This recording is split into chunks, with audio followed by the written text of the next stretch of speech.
Bienvenue sur ce nouvel épisode de La Cavalière Sensible. Aujourd'hui, on va parler de quelque chose qui existe chez tous les cavaliers, qu'on en ait conscience ou pas. C'est la bulle qu'on va se créer à cheval. Cette bulle, ça va être un espace intérieur dans lequel tu vas te mettre quand tu es en train de monter à cheval et dans lequel d'ailleurs tu vas placer consciemment ou non d'autres choses. Et ça n'a rien à voir avec la bulle dont on pourrait parler en fonction de notre mood du moment entre le fait qu'on puisse être en forme, pas en forme, contrarié ou pas, en allant à l'écurie. Là, je parle vraiment d'une toute autre bulle. Ce qui va nous intéresser aujourd'hui, c'est cette bulle-là, comment elle évolue en fonction de nos réactions à cheval, et surtout, ce qui va énormément nous intéresser, et vous intéresser, j'en suis sûre, c'est comment la moduler pour obtenir certaines choses avec votre cheval et comment modifier votre technique, ou en tout cas comment cette bulle justement pourrait modifier votre technique à cheval et vous aider à progresser tous les deux sereinement. Alors déjà dans un premier temps, cette bulle-là, à quoi elle correspond exactement, sachant qu'il n'y a pas de bonne ou de mauvaise bulle. Là je suis en train de me dire, ceux qui ont la rêve vont penser qu'il n'y a pas de bonne ou de mauvaise situation. Je suis désolée, ça fait forcément penser à ça. Bref, il n'y a pas de bonne ou de mauvaise bulle en fait. On considère que de base, cette bulle, quand vous êtes à cheval, elle englobe vous-même, bien évidemment, votre cheval, tant qu'à faire, puisque vous interagissez tous les deux ensemble, et elle englobe une partie de l'environnement. La question, c'est quelle partie de l'environnement est-ce qu'elle va englober? Et là, il n'y a pas de bonne ou de mauvaise réponse, c'est en fonction de ce que vous voulez obtenir avec le cheval, et en fonction de la concentration aussi que vous pouvez avoir. Et là, j'y viens, en fait, vous allez avoir deux profils de cavaliers différents. Et ça va influer sur cette bulle, justement. Pour ceux qui me suivent sur les réseaux sociaux, vous avez sûrement déjà, vous m'avez sûrement déjà entendu parler des cavaliers qui peuvent être décentrés ou des cavaliers qui peuvent être autocentrés. Et on va dire que ça, c'est plutôt un mode de fonctionnement dans ce qu'on pourrait appeler l'adversité, c'est-à-dire qu'on est le cavalier qu'on est, et en fonction de ce qui peut arriver, et là je parle de choses pas forcément cool, de quelque chose qui peut faire peur, de quelque chose qui nous contrarie, de quelque chose qui nous perturbe à cheval, qui va faire que soit on se met dans un état de stress, soit donc de peur, comme je l'ai dit, soit même dans un état de colère, bon bref, des émotions pas hyper fun. On va se retrouver dans ce profil-là, soit de décentrage, soit d'autocentrage. Et ça, c'est vraiment notre manière de réagir de manière générale. Ça veut rien dire, j'ai dit manière deux fois. C'est pas grave, vous avez compris l'idée. C'est comment on va réagir par rapport à ça, et on ne le choisit pas forcément. Mais connaître ce profil-là, ça peut être intéressant de le savoir pour comprendre cette bulle-là, comment elle va évoluer, et qu'est-ce qu'il va falloir faire justement pour remettre la bulle de base. Et là, vous vous dites, elle n'est pas claire du tout, et j'en suis désolée. J'essaie vraiment de donner maintenant par l'exemple pour que vous compreniez un petit peu mieux. Si je prends le cas d'un profil de cavalier plutôt décentré, donc là, on imagine, on est sur un cavalier qui est perturbé par quelque chose. Un cavalier décentré, c'est un cavalier qui va presque faire exploser la taille de sa bulle. Donc on va dire qu'au départ, sa bulle, il y avait lui-même, son cheval, une partie de l'environnement qui était dans la carrière, puisque concrètement, cette bulle-là, elle vous permet de porter votre regard, de porter votre attention jusqu'à la limite, voilà, de cette bulle-là. Et lorsque le cavalier va se décentrer, cette bulle va exploser dans le sens taille, pas exploser, disparaître, et elle va absorber une très très très grosse partie de l'environnement, ce qui va faire que le focus qu'on pourrait avoir et la proximité qu'on pourrait avoir avec notre cheval commence à disparaître. Ce profil-là, je peux en parler assez facilement puisque clairement, je suis l'archétype, je ne sais pas si c'est exactement ça qu'il faudrait dire, on va dire je suis l'exemple même de la cavalière décentrée. C'est-à-dire que quand quelque chose me contrarie, je vais vraiment faire absorber absolument tout dans cette bulle au point que je me retrouve avec une surcharge d'informations qui ne me permet plus de me concentrer, qui ne me permet plus de me connecter avec mon cheval. Je vais avoir absolument toute mon attention qui se porte sur tout ce qui est en dehors de ce qui devrait être dans ma bulle. Ça peut être un chien qui aboie, ça peut être une étiquette qui gratte. Alors on est très dans le sensoriel, en tout cas pour moi, je sais que quand je suis contrariée ou dans une émotion négative, j'ai vraiment une hypersensibilité sensorielle, que ce soit au niveau, alors beaucoup du toucher et encore plus au niveau, j'allais dire olfactif, pas du tout, au niveau auditif. Et je vais capter, voilà, n'importe quoi, un troupeau de moutons qui fait du bruit plus loin. Bref, je n'arrive plus du tout à me concentrer. Mon champ de vision part beaucoup, beaucoup trop loin. Et du coup, je n'arrive plus à avoir les sensations que je devrais avoir par rapport à mon cheval, puisque quand même le but dans l'équitation, c'est avoir une vraie finesse, un vrai ressenti par rapport à ce qui se passe sous nous, entre les émotions et ce que fait physiquement aussi notre cheval. Même si ce que je dis là, ça reste du profil général et que voilà, il y aura toujours des exceptions pour confirmer la règle, ce type de cavalier-là, qui est décentré, lorsqu'il a peur de quelque chose, va plus rapidement se mettre dans l'émotion de la colère que de la peur directement. Même si en fait c'est une émotion qui est induite par l'autre, quelque chose qui lui fait peur va plus engendrer de la colère sur ce cavalier-là. Et c'est important de le savoir, plutôt que de se dire ah là là, je suis colérique ou ça m'a énervé. Oui, ça nous a énervé, mais pourquoi? Très souvent, c'est parce qu'on a eu peur et c'est important aussi d'en être conscient pour revenir à la base et savoir comment corriger, comment apporter une solution à cette situation qui nous a dérangé. Deuxième profil de cavalier, là on va être sur le cavalier plutôt auto-centré. Et là, quand quelque chose va se passer et qui est négatif, le cavalier auto-centré, lui, va au contraire réduire sa bulle de telle sorte qu'il va en sortir complètement son cheval. Alors évidemment, il va réduire complètement par rapport à l'environnement, donc l'environnement disparaît, mais on vient tellement auto-centré que même le cheval disparaît de cette bulle-là, et c'est comme ça que le cavalier perd la connexion. Et sur ce profil de cavalier-là, au lieu de se retrouver à porter le regard loin et d'englober tout ce qui va se passer, au contraire, il va se couper de tout ce qui se passe. Autant le cavalier décentré était plutôt dans la surcharge sensorielle à absorber absolument tout ce qui arrive par tous les sens possibles, dans les sens côté sensoriel, alors que ce cavalier autocentré, lui, va s'en couper complètement, va se recroqueviller sur lui-même au sens figuré, mais aussi au sens propre. C'est souvent un cavalier qui va venir prendre une posture de sécurité, qui va venir enrouler les épaules, se raidir et complètement s'enfermer et dans son corps et dans son cerveau par rapport à cette situation qui le dérange. Et autant tout à l'heure je parlais d'émotions secondaires avec la colère pour le cavalier qui est décentré, là pareil, hein, c'est une généralité ce que je dis, mais on va plus vraiment se focaliser sur la peur elle-même lorsqu'on est un cavalier auto-centré. Alors ce que je vous donne jusque-là, avec ces deux profils-là de décentré, auto-centré, où vous voyez que la bulle se modifie, puisqu'on avait la bulle de base soit qui va complètement s'élargir de sorte de tout absorber, soit tellement se réduire qu'elle ne va englober plus que le cavalier. Là, vous allez me dire, oui, super, je subis, et alors? Oui, effectivement, là, on est vraiment dans l'aspect je subis.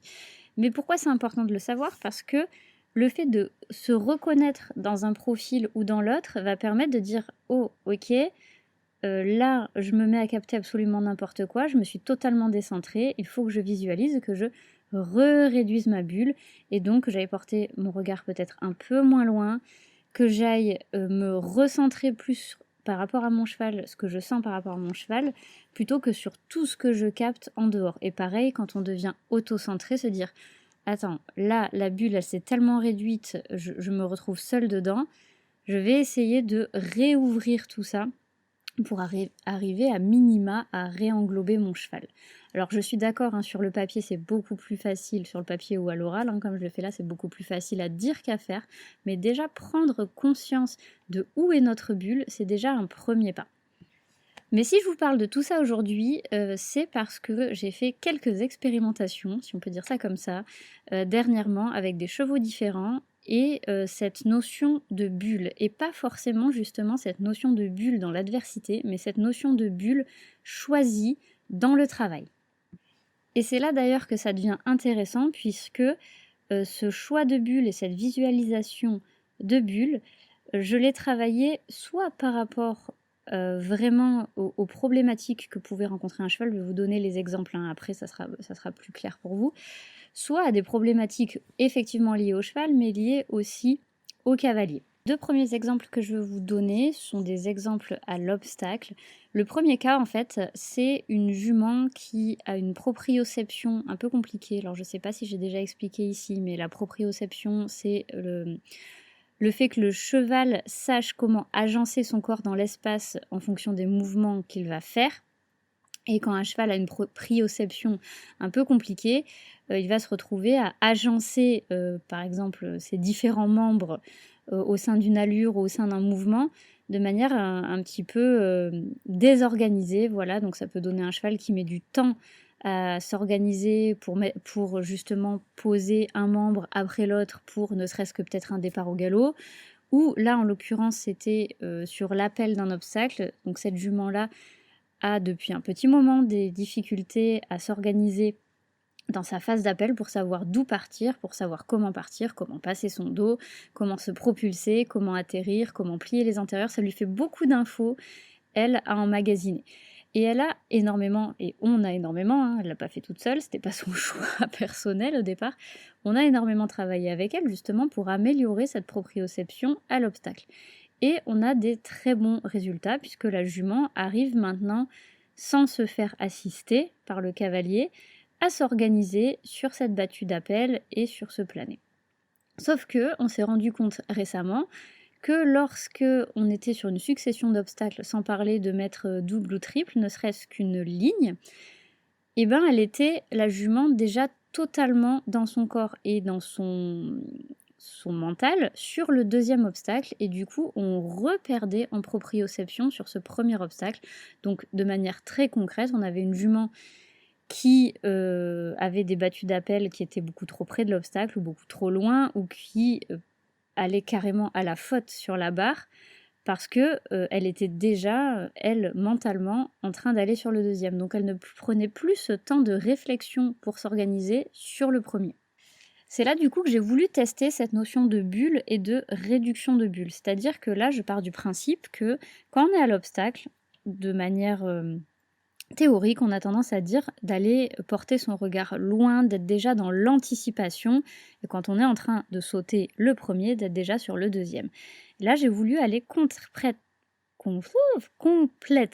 pardon, je bafouille, complètement à contre-courant, dans le sens de dire, ok, justement, on n'anticipe pas du tout, on essaie de se focaliser déjà sur ce premier obstacle.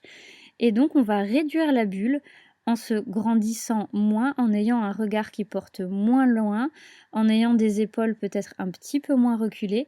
Bref, vraiment de s'imaginer physiquement en train de réduire la bulle autour de notre cheval et de ne surtout plus englober le deuxième obstacle de cette ligne dans notre bulle. Alors qu'en temps normal, avec un cheval qui a peut-être moins cette problématique, on aurait voulu englober ce deuxième obstacle dans la bulle. Et là, rien que de faire ça, on s'est rendu compte, par cette posture du coup qui vient se ramasser un petit peu plus pour soi-même, hein, pour le cavalier, et qui vient donc réduire le champ de vision des deux, que la jument prenait beaucoup plus le temps de s'organiser sur ce premier obstacle, et une fois qu'elle l'avait passé, voilà, on remettait notre bulle de sorte qu'elle englobe le deuxième obstacle, mais qu'une fois que le premier était passé. Et donc ça, c'est le premier exemple de réduction de bulle volontaire, et qui a été extrêmement bénéfique pour la jument, puisque du coup, elle prend beaucoup plus le temps de réfléchir à comment elle va faire les choses sur ce premier obstacle sans être dans le « ah là là, mais mon Dieu, il y a le deuxième à sauter ». Le deuxième cas dont je voulais vous parler, qui est aussi un cas où on a choisi de réduire la bulle à l'obstacle, c'est sur une problématique totalement différente, où cette fois-ci, j'ai un cheval donc beaucoup plus aguerri, beaucoup plus calé, on va dire, à l'obstacle que la jument dont je vous parlais avant, mais qui par contre a un équilibre assez horizontal et qui jusque-là galopait plus et sautait plus, on va dire, enfin ça galopait plus dans la foulée, ça veut absolument rien dire, voilà, qui sautait plus dans la foulée et qui avait tendance à emmener un peu fort sa cavalière, alors pas forcément à la bord de l'obstacle, ou en tout cas peut-être sur la dernière foulée, mais pas trop en amont, et surtout beaucoup à la réception, et donc on avait un couple qui sautait dans une énergie un peu trop élevée, avec une cavalière qui, elle, dans sa position, très rapidement, vient, prendre fort sur la main, prendre appui sur ses pieds et presque trop s'ouvrir physiquement, en tout cas trop se redresser au-dessus de ses pieds lorsqu'elle fait la réception pour arriver à contrôler le cheval. Et là, même chose, donc il y avait le fait qu'on voulait, arriver à faire se rapprocher le cheval de l'obstacle dans un équilibre plus montant, avec une vitesse plus faible, et avoir une cavalière aussi qui vient moins projeter son cheval sur sa main à la réception, alors que pareil, sur la théorie, j'aurais eu tendance à dire, on réengage le bassin, on se rapproche de la selle, on se grandit, on ferme les doigts, voilà. Bon, ça c'était la théorie. Là, pareil, on a testé. Évidemment qu'on a énormément travaillé le galop sur le plat avant d'aller sauter. Donc, avant de tester tout ça, on savait qu'on avait déjà récupéré un galop avec un équilibre plus montant et dans le calme. Mais il fallait arriver à l'appliquer maintenant sur l'obstacle. Et bien là, pareil, en fait, on effectue cette réduction de bulle avec la cavalière à qui j'ai demandé d'avoir les épaules légèrement en avant par rapport à d'habitude et presque de regarder le pied de l'obstacle pour inciter le cheval à s'en rapprocher et à aller retaper cette dernière foulée. Et là où ça a été très compliqué, c'est dans la réception, justement, de ne pas réengager fortement le bassin, de ne pas ouvrir ses épaules et se redresser, mais justement de rester un petit peu au-dessus de ses pieds en imaginant que la bulle était très très très restreinte et qu'on n'était pas dans cette ouverture du regard non plus pour aller sur la suite. Comme si le cheval devait se dire un obstacle, on dresse, un obstacle, on dresse et pas un obstacle, où est la suite, où est l'autre obstacle. Et même chose, on a eu des résultats vraiment excellents par rapport à ça, puisque on se rend compte aussi que le fait de travailler habituellement avec cette vitesse qui était un peu trop élevée ou en tout cas qui pouvait manquer de contrôle, le fait d'avoir cette bulle très très très ouverte incitait la cavalière à se dire allez ok on avance, ça va vite, on va vite sauter l'obstacle. Sans parler du fait que le cheval pouvait se dire ça, la cavalière déjà se disait ça. Là le fait de réduire cette bulle là, à chaque foulée en fait on se dit que on doit atteindre la fin de la bulle, mais comme elle n'est pas très loin, on prend le temps. Voilà, bulle, avancée de bulle par avancée de bulle, on se rapproche de l'obstacle. Ce qui peut paraître long, mais si on commence à s'ouvrir et à voir l'obstacle au loin, on va vouloir précipiter pour aller le rejoindre, alors que là, on cherchait justement tout le contraire. Et là, vous allez me dire, oui, mais ça, c'est de la réduction de bulles. Et on peut travailler justement dans le sens inverse, on peut parler notamment sur le plat, si on a un cheval qui va manquer d'énergie, qui va manquer d'envie de se porter en avant, qui va manquer d'impulsion, le fait de venir ouvrir la bulle, d'ouvrir le regard, ça amène justement à rejoindre ce bout de la bulle, si je puis dire, avec plus d'envie, avec plus d'énergie. Le cavalier va venir s'ouvrir, va mettre un peu plus de dynamisme aussi dans son bassin, par exemple sur du trot enlevé ou sur de l'engagement de bassin au trot assis, et va inciter également le cheval à voir plus loin et à ramener plus d'impulsion pour remplir cette bulle. Que c'était à peu près clair, j'avoue que juste à l'oral, sans avoir de démonstration illustrée, c'est un petit peu compliqué, mais bon voilà, je voulais prendre le temps aussi d'en parler parce que sur les réseaux, c'est un petit peu court pour parler de ce genre de choses. Ce que je voulais vraiment que vous reteniez en fait, c'est que cette bulle, c'est pas un état figé, c'est un vrai outil de travail. Surtout pas obligé de la subir. Oui, certes, c'est pas forcément agréable en fonction du profil que vous avez, décentré ou auto-centré, de se dire mince, elle s'est trop élargie ou mince, elle s'est trop réduit. Sauf que déjà maintenant, vous le savez, donc vous pouvez agir dessus. Et surtout, pour le reste du temps, ça peut être un choix qui va être un outil de régulation dans votre travail avec votre cheval. J'espère que ça va vous aider. Surtout, n'hésitez pas si vous avez des questions à me laisser un commentaire, que ce soit sur la plateforme d'écoute ou sur les réseaux sociaux, j'y répondrai très volontiers. Si vous souhaitez travailler sur ce type de problématique ou sur toute autre problématique à cheval d'ailleurs, vous pouvez me contacter pour prendre un cours en présentiel dans le sud de la France. Donc moi je suis basée dans le Gard et département limitrophe, ou également en visio, c'est tout à fait possible et vous pouvez aussi travailler efficacement de cette manière-là. Et de mon côté, je vous dis à bientôt pour un nouvel épisode de La Cavalière Sensible.